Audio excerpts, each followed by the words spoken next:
భద్రం కర్ణేభిः శృణుయామదేవాः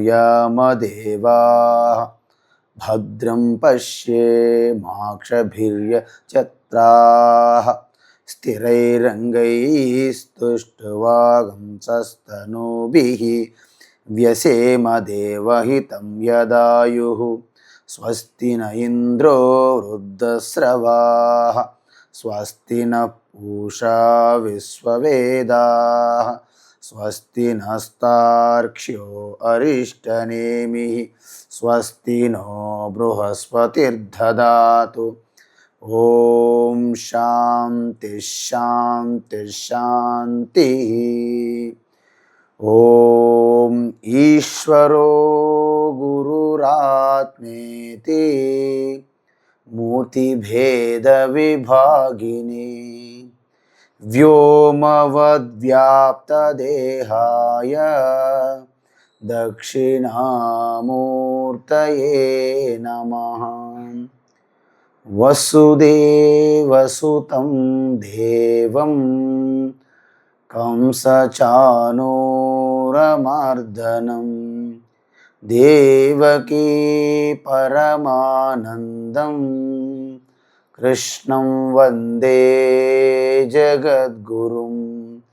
కృష్ణం వందే జగద్గురుం. ఆత్మస్వరూప బంధుగణ, మనం కైవల్య ఉపనిషత్ లాస్ట్లో ఉన్నాము. ఎందుకంటే ఇప్పటి వరకు మనము ఆ యొక్క గురువు దగ్గరికి శిష్యులు వెళ్ళి పూర్తిగా సమర్పణ భావనతో ఉండి సేవ చేసి గురువు ప్రసన్నులైనప్పుడు తనకున్నటువంటి ఎన్ని విధములుగా సంశయాలు ఉన్నప్పటికీ అవన్నీ కూడా పరిప్రశ్న రూపంగా అడగాలి. ఇది గురువు దగ్గరికి వెళ్ళి చేయాల్సినటువంటి విధానం, విధి. అది చూసాము. తర్వాత గురువు ఎలాంటి శిష్యుడు? ఈ యొక్క లోకములో అన్ని అబ్జర్వ్ చేసి పరిశీలించిన తరువాత అన్నీ మారిపోతున్నాయే, మాయమైపోతున్నాడమ్మా మనిషన్నవాడు, ఓ మచ్చుకైనా లేడు చూడు మానవత్వం ఉన్నవారు అంటారు. అంటే అర్థం ఏంటి?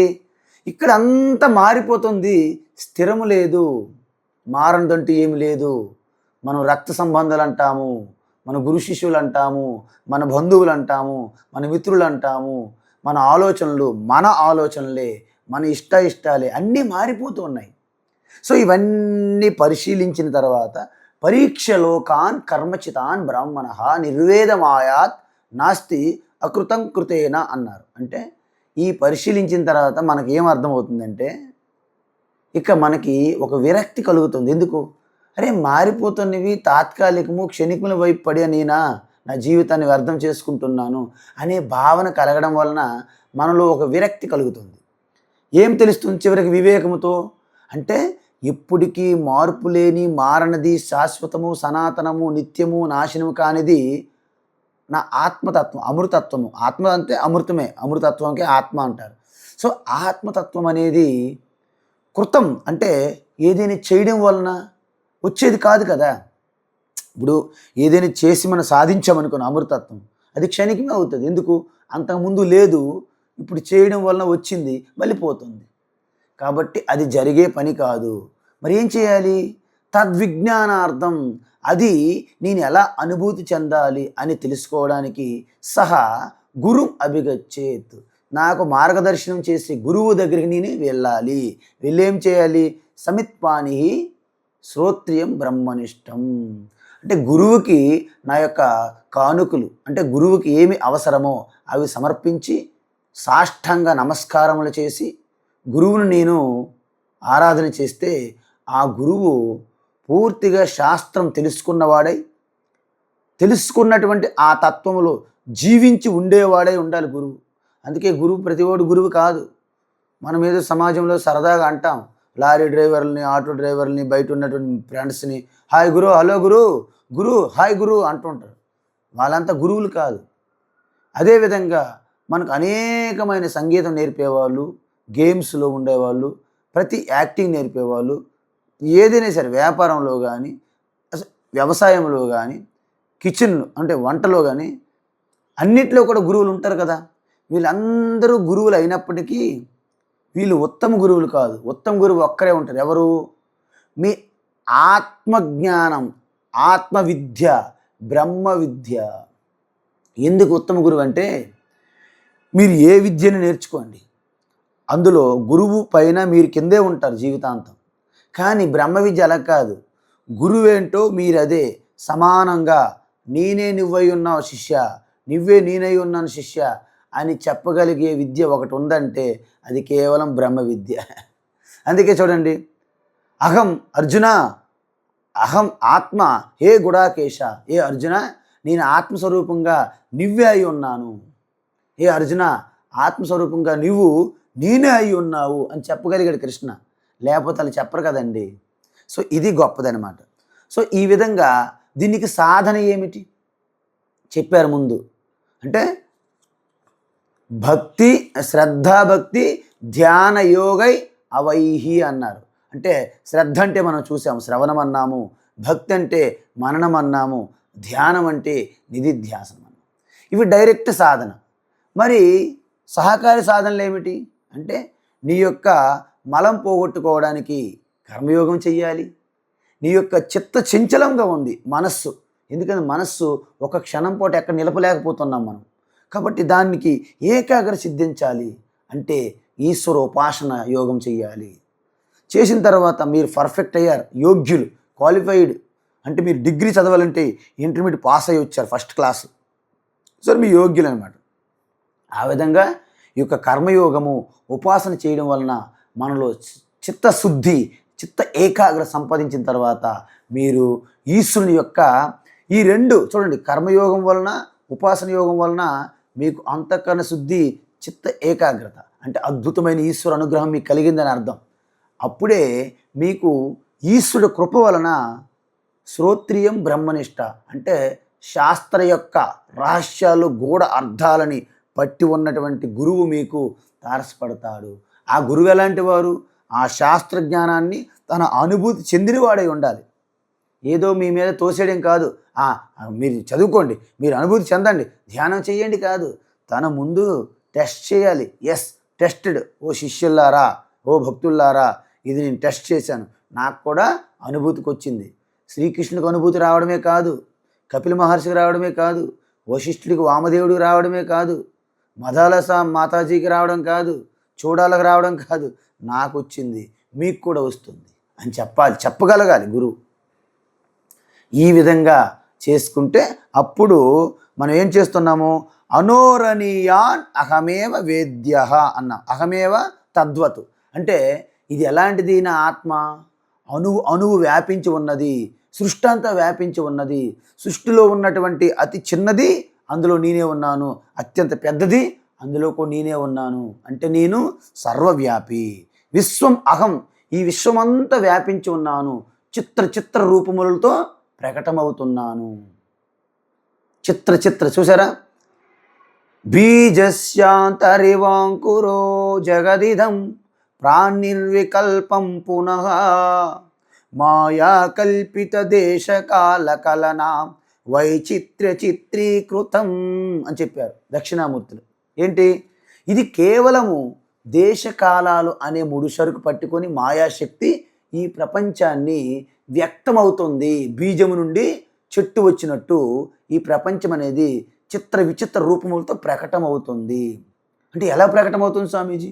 కొంతమంది యోగులు ఒక వ్యావహారికంగా సృష్టించగలరు, జస్ట్ తన యోగ సిద్ధితో.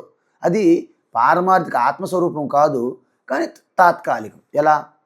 మనకి విశ్వామిత్రుడు ఒక సృష్టి చేశాడు, త్రిశంకో స్వర్గం అని.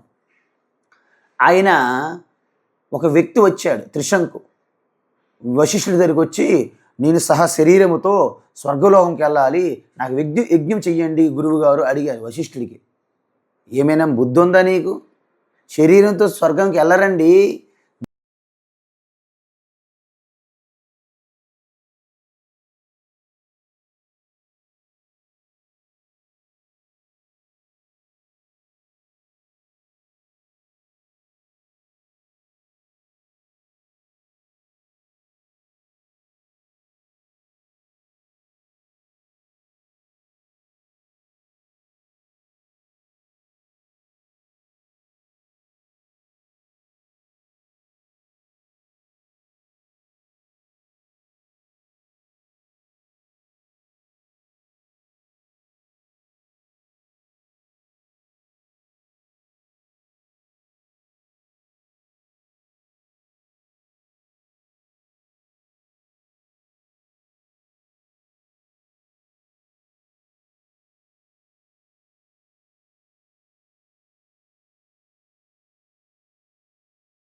సహా కృత్య అకృత్యాత్ పూతో భవతి. ఏదైతే మీ కర్తవ్య కర్మలు ఉంటాయి అవి చేయరు కొంతమంది, ఏదైతే అది చెయ్యొద్దు నిషిద్ధం ఉంటాయి అది చేస్తారు కొంతమంది. అంటే అర్థం ఏంటి? కృత్య కర్మలు చేయకపోవడము, అకృత్య కర్మలు చేయడము. అంటే మన వాళ్ళు కూడా చిన్నపిల్లలు కూడా ఉంటారు కొంతమంది, మీకు తెలుసో లేదో. నాయన నువ్వు బాగా చదువుకోరంటే స్కూల్కు కాలేజీకి వెళ్ళి చదువు మాత్రం చదవడు, మిగతా పనులన్నీ చేస్తుంటాడు. ఈ స్టూడెంట్స్తో కలిసి ఈ ఉద్యమాలు, ఈ ధర్నాలు, ఈ పోలీసులకు కొట్టడము, పోలీసులతో దెబ్బలు తినడం, ఇదా దీనికోసమా కాలేజీకి స్టూడెంట్లకి పంపించే తల్లిదండ్రులు? కానీ చదువు తప్ప అన్నీ ఉంటాయి ఆయనకి, అన్ని గొడవల్లోనూ వాళ్ళే ఉంటారు. సో దాని అర్థం ఏంటి? చదువుకోవాల్సిన చదువు చదవడం లేదు, దానివల్ల పాపము. గొడవల్లో తలదూర్చకరా బాగుంటే గొడవల్లో తలదూరుస్తున్నాడు, దానివల్ల వచ్చినటువంటి పాపము. ఈ రెండు పాపాలు అనమాట. చేయవలసిన పని చేయకపోతే పాపము, చేయకూడని పని చేస్తే పాపము. అందుకే మన కర్తవ్య కర్మలు ఈశ్వరార్పణగా చేస్తే మీకు పుణ్యము పాపము రెండు అంటవు. చూసారా, ఇది అద్భుతమైనటువంటి అంతఃకరణ శుద్ధి అంటే అర్థం. కాబట్టి మీరు చేయాల్సిన పనులు చేయకపోయినటువంటి కలిగే పాపము, చెయ్యకూడనివి చేస్తారు కొంతమంది, ఆ పాపము రెండింటికి కూడా పవిత్రత కావాలంటే కైవల్య ఉపనిషత్ అధ్యయనం చేయాలి. ఇంకొకటి ఏంటి? తస్మాత్ అవిముక్త. అవిముక్త అంటే ఏంటండి? అంటే సదా మే సమత్వం న ముక్తేన బంధ చిదానందరూప శివోహం శివోహం అహం నిర్వికల్పో నిరాకార రూప విభుర్వ్యాప్య సర్వత్ర సర్వేంద్రియాణం సదా మే సమత్వం నా ముక్తి నా బంధ. అంటే అర్థం ఏంటి? అవిముక్త అంటారు పరమాత్మకి. ఎందుకు? ఆయన ఎప్పుడు బంధంలో పడితే కదా ముక్తి కావాలి. అంటే నిరంతరము ఆయనకి మోక్షము లేదు, బంధనము లేదు, కాబట్టి నిత్యముక్త. ఆ నిత్యముక్త, నిత్య శుద్ధ బుద్ధ ముక్త అంటారు శంకరాచార్య. దీనికి ఏమంటారు? ఆత్మస్వరూపానికి నిత్యముక్త. అది ఎప్పుడూ బంధనంలో పడదు, కాబట్టి మోక్షం కోసం సాధన అక్కర్లేదు. నిత్యముక్త, నిత్యశుద్ధ, దానికి శుద్ధమైన పవిత్రము. అది ఈ శరీరంలో పడిన అత్యంత క్రూరమ నీచమైనటువంటి యోని, నీచమైనటువంటి శరీరం, బ్యాక్టీరియా, ఆ క్రిమి కీటకాల్లో ఉన్నటువంటి ఆ శరీరంలో పడినా అది శుద్ధమే, ఆత్మకి ఏది అంటది. కాబట్టి సూతకాలు నాకు మలినమైపోయింది, వాళ్ళని టచ్ చేశాను, చూసారా, ఇవన్నీ మనం అంటారు విలేజెస్లో చిన్నవాళ్ళు, పిల్లలు, బాలులు. కాబట్టి అవిముక్త, శుద్ధ చైతన్య ఆత్మ నిత్యముక్త, నిత్యశుద్ధ ముక్త బుద్ధ, నిరంతరం జ్ఞానస్వరూపం ప్రకాశిస్తుంది. దాంట్లో అజ్ఞానం రావడానికి ఆస్కారమే లేదు. ఎందుకు? ఆ యొక్క పరమాత్మయే దక్షిణామూర్తి జ్ఞానస్వరూపం అని చెప్పాం మనం. ఓం నమ ప్రణవార్థాయ శుద్ధ జ్ఞానైకమూర్తయే నిర్మలము నిత్యశుద్ధం ప్రశాంతాయ దక్షిణామూర్తయే నమః అంటారు. కాబట్టి నిత్య ముక్త, అలాంటి జ్ఞానస్వరూపం చిదానంద రూప, దానికి ఆశ్రిత, ఎవరైతే ఆశ్రయిస్తారో ఏమవుతుంది? యత్యాశ్రితాన్ అంటే యస్యైవ స్ఫురణం సదాత్మకమసత్ కల్పార్థకం భాసతే సాక్షాత్ తత్వమసి అని ఆ వేదవాక్యం ద్వారా ఎవరైతే గురువుకు ఆశ్రయిస్తారో గురువు తత్వమసి అని వేదవాక్యం ద్వారా ఉపదేశం చేస్తారు.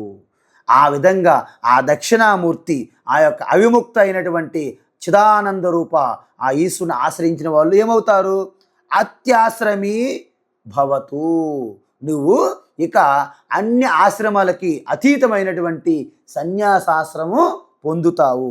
అంటే స్వామీజీ నేను సన్యాసం తీసుకోవాలి ఇప్పుడు, అక్కర్లేదు. నువ్వు మానసికంగా కూడా నువ్వు సన్యాసిగా ఉండవచ్చు. అందుకే స్టార్టింగ్లో మనం చెప్పాం చూడండి, ఏం చెప్పాం స్టార్టింగ్లో, మీరు ఒకటి గుర్తుపెట్టుకోవాలి, అందుకే మర్చిపోకూడదు. 5వ మంత్రం చూడండి. అత్యాశ్రమస్థ సకలేంద్రియాని నిరుధ్య భక్త్య స్వగురుం ప్రణమ్య. ఎప్పుడైతే ఏకాంతంలో రహస్య స్థలంలోకి వెళ్ళి శుభ్రమైన ప్రదేశంలో ఎవ్వరికి తెలియకుండా ప్రాతకాల బ్రహ్మముహూర్త సమయంలో మీరు ధ్యానం చేసేటప్పుడు సర్వము త్యాగము చేసి విడిచిపెట్టడమే సన్యాసము. సర్వసంగ పరిత్యాగ, భూ సన్యస్తము, భువ సన్యస్తము, శుభ సన్యాస్తం, 3 లోకాలు కూడాను గడ్డి పరక వలె తృణత్యాగం చేయడమే సన్యాసం. ఆ స్థితి పొందడాన్ని ఇక్కడ అత్యాశ్రమి అన్నారు. అత్యాశ్రమి సర్వదా అంటే నిరంతరం కూడా ప్రతిరోజు కూడా ఈ కైవల్య ఉపనిషత్తు మీరు అధ్యయనం చేయాలి. ఒకవేళ మీకు వీలు పడినప్పుడు అట్లీస్ట్ చివరికి సకృత్వ చెప్పేది ఒక్కసారి అయినా సరే కైవల్య ఉపనిషత్తు మీరు అధ్యయనం చేసినప్పటికీ మీకేమవుతుంది, వీటన్నిటి వలన జరిగే పాపాలు ఏవైతే ఉన్నాయో అవన్నిటి నుండి మీరు పునీతులైపోతారు, పావనమైపోతారు. అందుకే ఇది విచ్చలవిడిగా ఎక్కువ జనాభాలో ఎల్బీ స్టేడియంలోను ప్యారడైజ్ గ్రౌండ్లోను 1,00,000 మందికి ఇది చెప్పేదాం స్వామి వ్యర్థం. అక్కడ చెప్పడానికి ఇది కాదంట. దీనికి యోగ్యులై తప్పించి ఎవరైతే వస్తారో వారికి మాత్రమే చెప్పబడుతుంది. సో ఈ విధంగా అనేన జ్ఞానమాప్నోతి సంసారార్ణవ నాశనం. చూసారా? అంటే ఏమైంది, ఇది మొత్తము ఈ విధంగా ఈ ప్రకారంగా ఈ జ్ఞాన స్వరూపాన్ని తన అనుభవంలో ఎవరైతే దర్శిస్తారో తెలుసుకుంటారో పొందుతారో సంసారార్ణవ నాశనం, సంసార సాగరము, భవ అరణ్యము, సంసార అరణ్యం అనమాట. ఈ అరణ్యము సాగరము సంసార రోగం భవరోగం అంటారు. రోగము సాగరము అరణ్యము ఈ 3 కూడా సంసారంతో పోలుస్తారు. భయంకరమైనటువంటి వ్యాధి, దానికి ఎప్పుడు విరుగుడు లేదు, అది సంసార రోగం లాంటిది.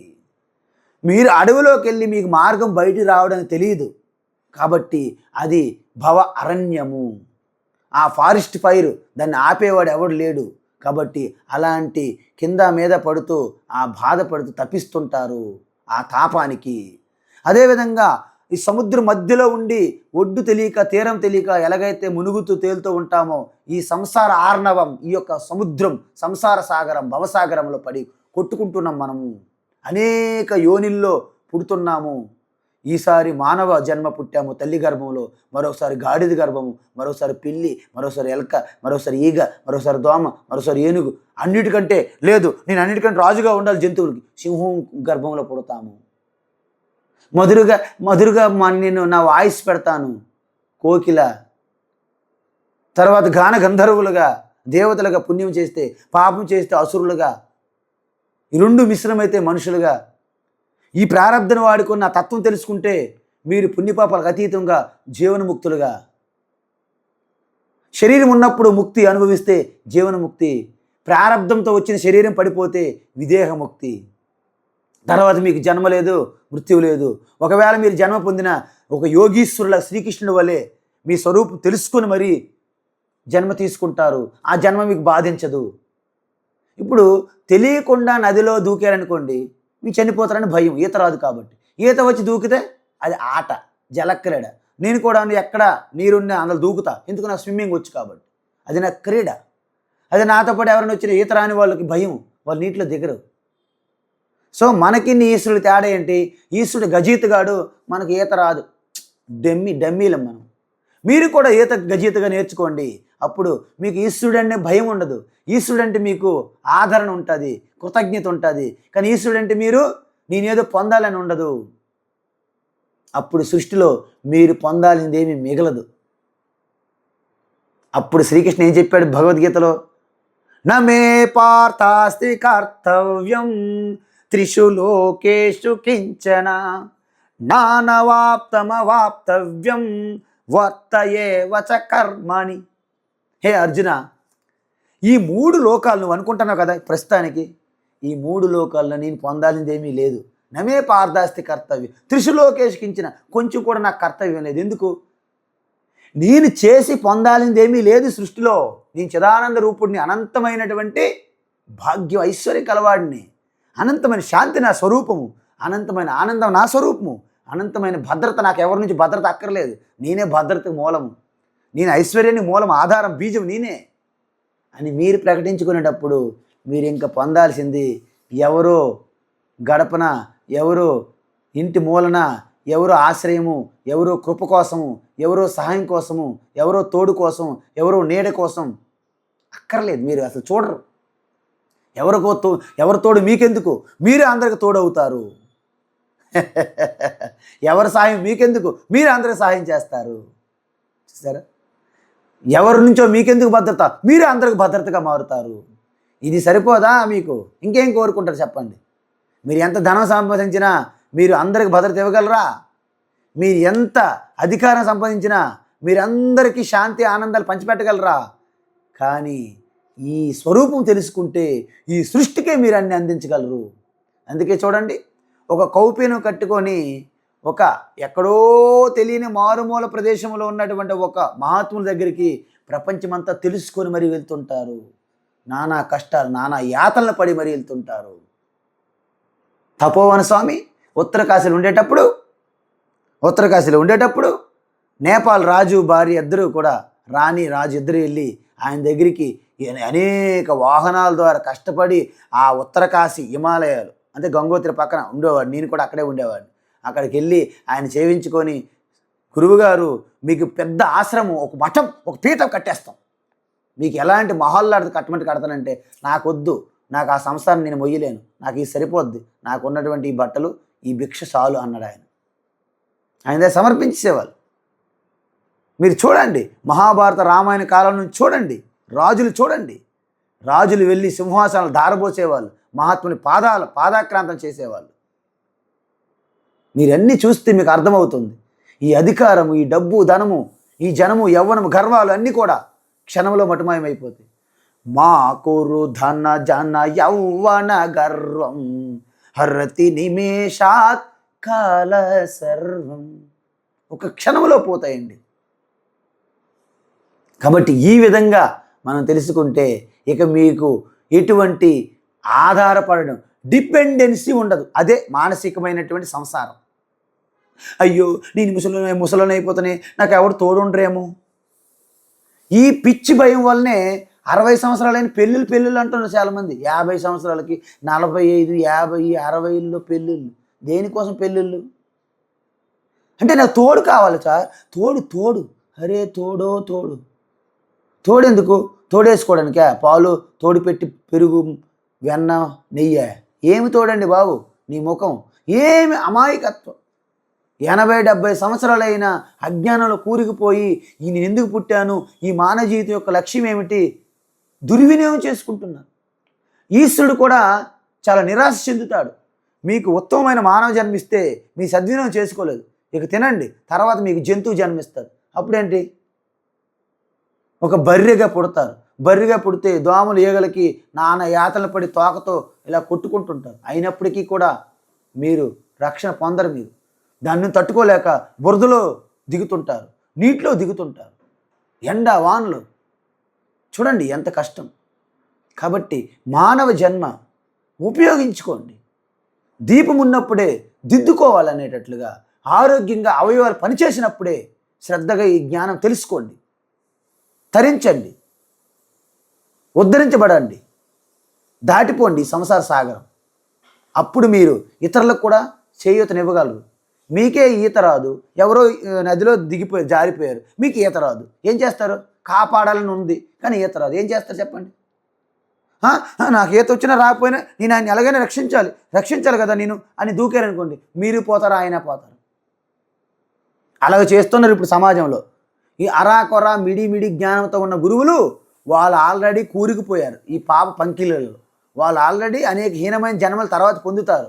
మిగతా జనం కూడా భ్రష్టు పట్టిస్తున్నారు. ఇది పదే చెప్తున్నాను నేను. సో ఈ విధంగా తస్మాదేవం విదిత్వైనం, ఈ రకంగా ఎవరైతే శ్రవణము దీర్ఘకాలం పాటు ఒక క్రమ పద్ధతిలో ఒక తత్వం అనుభూతి చెందిన గురువు దగ్గర ఎవరైతే ఈ విధంగా అధ్యయనం చేస్తారో దాన్ని శ్రవణం అంటారు. మీకు కలిగినటువంటి ఈ యొక్క సందేహాలు, సంశయాలు, డౌట్లన్నీ కూడా పూర్తిగా నివృత్తి చేసుకుంటారో దానిని మననం అంటారు. ఈ విధంగా శ్రవణ మననము రెండు పూర్తయితే మీలో ఆ జ్ఞానము పూర్తయినట్లు లెక్క. కానీ ఇంకో ప్రమాదం అవుతుంది. మీ జ్ఞానము తెలుసు అంతా, నాకు ఆత్మస్వరూపం తెలుసు, ఈశ్వరుడు గురించి తెలుసు, ఈ జగత్తు తెలుసు, నాకు సృష్టి జ్ఞానం అంతా తెలుసు, వేదాలన్నీ కంఠస్థ, కానీ మీ జీవితంలో ఉపయోగపడట్లేదు. ఎందుకు? ఆ బ్రహ్మ విద్య కూడా బుద్ధిలో ఒక సైడ్ ఉంది, ఈ యొక్క వ్యవహారిక లౌకిక చింతనలు, దుఃఖాలు, సంసార బాధలు కూడా ఒక పక్క ఉన్నాయి. రెండింటి పడితే నడిచేస్తున్నారు మీరు. ఎందుకు? ఒకే టీ కప్పులో పంచదార అడుగు భాగంలో ఉంది కానీ తీయగా లేదు, టీ మాత్రం చప్పగా ఉంది. ఆ విధంగా ఉండడం వలన ఏమవుతుంది, మీరు ఆ యొక్క స్పూన్ తీసుకొచ్చి ఆ యొక్క పంచదారని ఎలాగైతే కలుపుతామో, టీ ఎలాగైతే స్వీట్గా వస్తుందో, ఆ విధంగా మనం తెలుసుకున్న జ్ఞానాన్ని పదే పదే పదే పదే పదే పదే లేచినప్పటి నుంచి పడుకున్నంత వరకు మీరు ఏ పనైనా చేసుకోండి. మీ కర్తవ్యాలు విడిచిపెట్టమని చెప్పట్లేదు ఇక్కడ ఋషి. మీ కర్తవ్యాలు చేయండి, మీరు ఉన్న స్థితిలోనే ఉండండి, కానీ ఈ చింతన చెయ్యండి మర్చిపోకుండా. అప్పుడు దీంట్లో నిష్ట కలిగి ఇంక మీకు ఎటువంటి ప్రమాదం ఉండదు. ఎలాగైతే టీ కప్పులో షుగర్ అంతా కలిసి తీయగా వచ్చిందో టీ, ఆ విధంగా మీ అణువణువు కణకణం కూడా మీ స్వరూపతత్వంతో నిండిపోతుంది. ఇప్పుడు నేను మనిషి అంతా ఎలాగైతే స్వాభావికంగా నేను తెలుసుకుంటున్నానో, నేను చిదానంద రూప ఆత్మ చైతన్యాన్ని స్వాభావికంగా న్యాచురల్గా మీకు తెలుస్తుంది. దాన్నే సహజ సమాధి అంటే. నిరంతరం కూడా మీరు సమాధి స్థితిలోనే ఉంటారు. సమాధి కోసం మీరు శిరసాసనాలు, ఈ ప్రాణాయామాలు, ప్రత్యాహారాలు, కిందకి లాగడం, పీకడము, ముక్కు పట్టి లాగడం, ముక్కు పట్టి నాడి శోధన, నాడి శుద్ధి, భ్రామరి, భస్రిక ప్రాణాయామాలు ఏమి అక్కర్లే. సహజ సమాధి, సహజ స్థితిలోనే ఆత్మస్వరూపంగా ఉంటారు. కైవల్యం పదమశ్నుతే, దాన్నే కైవల్య భావన అంటే కేవల భావన పొందడమే కైవల్యం. పదమశ్నుతే, మీరు కైవల్యాన్ని పొందారు. మళ్ళీ కైవల్యం పదమశ్నుతే ఇది 2 సార్లు ఎందుకు చెప్పారు? అప్పుడు మనలాగా పుస్తకాలు లేవు కదా. గురు శిష్యులు చెప్పేటప్పుడు 2 సార్లు చెప్పారంటే అర్థం ఏంటి? కైవల్యం పదమశ్నుతే ఆపేశాడు అనుకోండి, ఇంక గురువుగారు చెప్తారేమని చూస్తుంటారు. మరోసారి రిపీట్ చేశారనుకోండి, కైవల్యం పదమశ్నుతే అన్నారనుకోండి, ఓహో పూర్తయింది లెక్క. సో ఈ విధంగా అద్భుతమైనటువంటి ఈ యొక్క కైవల్య ఉపనిషత్తు మనం పూర్తి చేశాము. ఎవరికైనా సరే సందేహం ఉంటే ఒకే ఒక ప్రశ్న యాక్సెప్ట్ చేస్తాను, ఒకే ఒక ప్రశ్న. ఎందుకంటే మనము ప్రశ్నలన్నీ కూడా ప్రతిరోజు సాయంత్రం 7 నుండి 8 గంటల వరకు మన సత్సంగం అవుతుంది. బుధవారము, శుక్రవారము, ఆదివారము 3 రోజులు ప్రశ్నలు సమాధానం చెప్పబడుతున్నాయి. మిగతా రోజుల్లో భగవద్గీత క్లాసులు జరుగుతున్నాయి. మీరు ఈ కైవల్య ఉపనిషత్తు క్లాసులో చెప్పిన డౌట్స్ కానీ, భగవద్గీతలో వచ్చినటువంటి డౌట్స్ కానీ, మీ యొక్క ఆధ్యాత్మిక స్పిరిచువల్ లైఫ్లో కలిగే డౌట్స్ కానీ నాకు అడగవచ్చు. ఇప్పుడు ఒక్క ప్రశ్న, ఎవరికైనా సరే ఒక్క సందేహము ఈ కైవల్య ఉపనిషత్తు మీద మీకు ఉంటే అడగవచ్చును. ఎందుకంటే సమయం కూడా అయిపోవచ్చింది. ఈ కైవల్య ఉపనిషత్తు ఏదైతే గ్రంథం ఉందో ప్రతిరోజు దాని పారాయణం చేయడం, దాని యొక్క ఒక సారాంశం చదువుకోవడం అసత్యం చెప్పింది అది ప్రతి. అవును. మీరు మ్యూట్ పెట్టండి, ఇప్పుడు చెప్తాను. మంచిది, ఎందుకంటే ఆయన మంచి ప్రశ్న అడిగారు. ఎందుకంటే నేను నిరంతరం చదువుతున్నప్పటికీ నాకు అర్థం కాకపోయినా అద్భుతమైన పుణ్యం వస్తుందని చెప్పారు కదా. ఇక వేరే అన్నిటి వెనక నేనెందుకు పడాలి? తక్కువేమి మనకు రాముండొక్కడుండు వరకు, తక్కువేమి మనకు కైవల్య ఉపనిషత్ ఒక్కటుండు వరకు అన్నట్లు ఈ కైవల్య ఉపనిషత్తు మనకు ఉన్నది కదా. ఇంకెందుకండి నానా యాతనలు, ఈ యొక్క దేవాలయాలు, తీర్థస్థలాలు, ఆశ్రమాలు, వారి దగ్గర వీరి తిరగడము. కైవల్య ఉపనిషత్తు ఒక్కటి పట్టుకొని ప్రతిరోజు నేను అధ్యయనం చేస్తాను శ్రద్ధాభక్తితో. అద్భుతం. మీకు మించిన భక్తి ఉపాసనలు ఎవరూ ఉండరు నిజంగా చేస్తే. అందువలన నేను కైవల్య ఉపనిషత్తు 15 క్లాసులు చెప్పాను, 15 రోజులు. ఈరోజు 15వ రోజు. అది యూట్యూబ్లో కూడా పెట్టాం, గీతా విజన్లో. Gita vision, GITA Gita VISION Gita vision. అవి అన్ని గ్రూపుల్లో పెడుతున్నాం. గ్రూపుల్లో జనము వందల్లో ఉన్నారు, కానీ ఎవరూ దాన్ని క్లిక్ చేసి చూడట్లే. మాకెందుకులే వస్తూనే పోతూనేలే అయారాం గయారాం అని. కాబట్టి ఈ కైవల్య ఉపనిషత్తు మీరు బుక్ తీసుకొని నేను చెప్పినటువంటి ఆ యొక్క యూట్యూబ్లో గీతా విజన్లోకి వెళ్ళి కైవల్య ఉపనిషత్తు క్లాసులు రోజుకొక క్లాస్ అలా విన్నారనుకోండి, మీకు మించిన సాధన, మీకు మించిన తపస్సు ఈ భూమి మీద ఏమీ లేదు. ఎందుకు? ఒకవేళ వ్యాస మహర్షి అనుకుందాం, ఆయన తపస్సు మీది సమానమే. వశిష్ఠులు అనుకుందాం, ఆయన తపస్సు మీ సమానమే.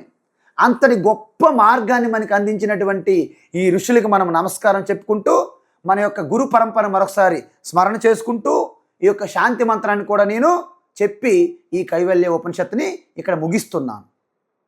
ఓం నారాయణం పద్మభువం వసిష్ఠం శక్తిం చ తత్పుత్ర పరాశరం చ వ్యాసం సుఖం గౌడపదం మహాంతం గోవింద యోగేంద్ర మథాస శిష్యం శ్రీశంకరాచార్య మతాశ పద్మపాదం చ అస్తామలకం చ శిష్యం తం తోటకం వాటికకారమన్యాన్ అస్మద్గురుం సంతతమానతోస్మి.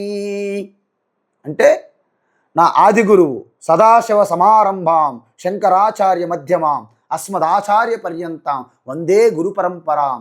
ఆ దక్షిణామూర్తి ఆ శ్రీమన్నారాయణుడు ఆ యొక్క దక్షిణామూర్తిగా ఆ యొక్క ఆది గురువు జగద్గురువు. అక్కడ నుండి వశిష్ఠుడు, వశిష్ఠ పుత్రుడైనటువంటి శక్తి పుత్రుడైనటువంటి పరాశర పుత్రుడైనటువంటి వ్యాసుడు, వ్యాసపుత్రుడైనటువంటి సుఖబ్రహ్మ ద్వారా ఆ జ్ఞానాన్ని పరంపరగా పొందినటువంటి గౌడుపాదాచార్య నుండి గోవిందపాదాచార్య నుండి శంకరాచార్య శిష్యులైనటువంటి పద్మపాద, అస్తామలక, తోటకాచార్య, సురేశ్వరాచార్య, అలాగ గురు పరంపర ద్వారా అందినటువంటి అద్భుతమైన బ్రహ్మ విద్య నాకు అందుతున్నది.